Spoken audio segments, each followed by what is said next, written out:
Tere, mina olen Mirjam ja see on minu kõige pikem matk. Täna ma jõudsin siis Krani lõkkekohani, see on seal minu selja taga. Eks ma jalutan uuesti vaikselt selle poole. Esiteks, kahtlust äratav põld, no seda sa võid küsida meie ühise tuttava käest.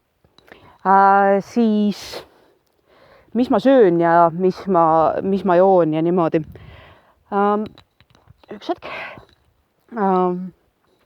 Põhimõtteliselt on söögiks igasugused kuivad, ühesõnaga kõik, mis on söödav sellisel kujul, et sa paned talle ainult kuuma vett juurde. Tähendab hommikuks enamasti mingisugused magusad sorti pudrud, õhtuks on mingi hulk kartuliputru kuivatatud kujul kaasas, kuskussi on, sest see ei nõua ka kuigi kaua keetmist. Kartulipudru siis, mis ma täna plaanisin teha, on ette nähtud näiteks suitsuvorsti kuubikuid.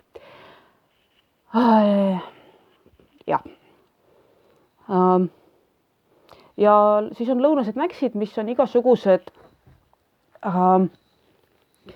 nii-öelda siis pähklid, rosinad, muu selline. Seda on ka iga menu hunnik kaasas, ehk pole üldse maailma kõige suurem ime, et mu seljakott siuke raske on. Sellega tegelikult on isegi väike probleem.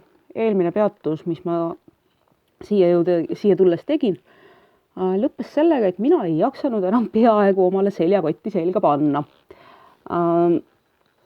Tegin igasuguseid imevigureid, et temaga kuidagi normaalselt läbi saada.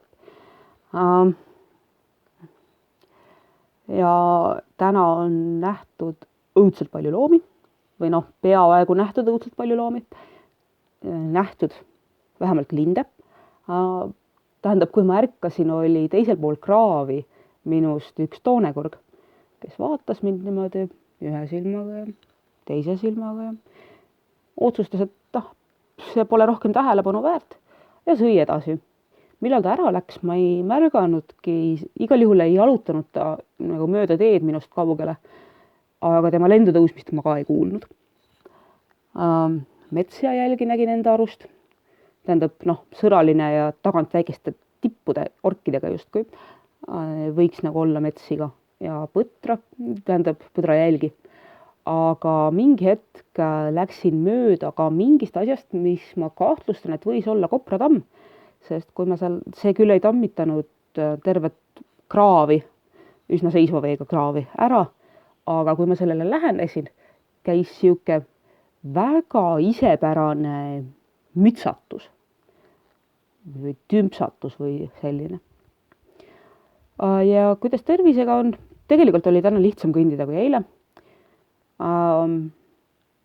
Kuigi jalgade kogu tagumine külg kannast seljani välja muudkui kiunub ja kiunub, aga harjugu ära.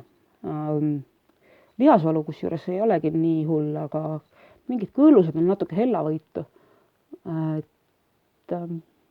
Küll nad hakkama saavad. Ja eks seljakott läheb jälle kergemaks ja aitab teile küll. Aitäh!